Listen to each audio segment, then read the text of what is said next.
ഗുരുവായൂർ ആനക്കോട്ടയിൽ പരിശോധന നടത്താൻ വിദഗ്ധ സംഘത്തെ നിയോഗിച്ച ഹൈക്കോടതി. ആനക്കോട്ടയിലെ ദുരിതാവസ്ഥ സംബന്ധിച്ച ഹർജിയിലാണ് നടപടി. പരിശോധന മുൻകൂട്ടി വനം വകുപ്പ്, ദേവസ്വം മാനേജിംഗ് കമ്മിറ്റി, ഹർജിക്കാരി എന്നിവരെ അറിയിക്കണമെന്നും കോടതി നിർദ്ദേശിച്ചിട്ടുണ്ട്.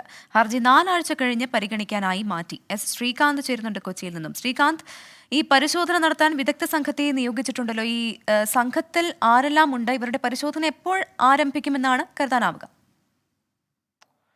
ഈ ഗുരുവായൂർ ആനക്കോട്ടയിൽ ആനകളെ മർദ്ദിക്കുന്ന ദൃശ്യങ്ങൾ പുറത്തു വന്നതിന് പിന്നാലെയാണ് ഹൈക്കോടതി സ്വമേധയാ ഇതിൽ കേസെടുത്തത്.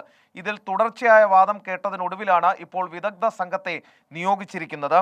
പരിശോധന മുൻകൂട്ടി വനം വകുപ്പ്, ദേവസ്വം മാനേജിംഗ് കമ്മിറ്റി, ഈ ഹർജി ഹൈക്കോടതിയിൽ നൽകിയ ഹർജിക്കാരി എന്നിവരെ അറിയിക്കാനും ഹൈക്കോടതി നിർദ്ദേശം നൽകിയിട്ടുണ്ട്.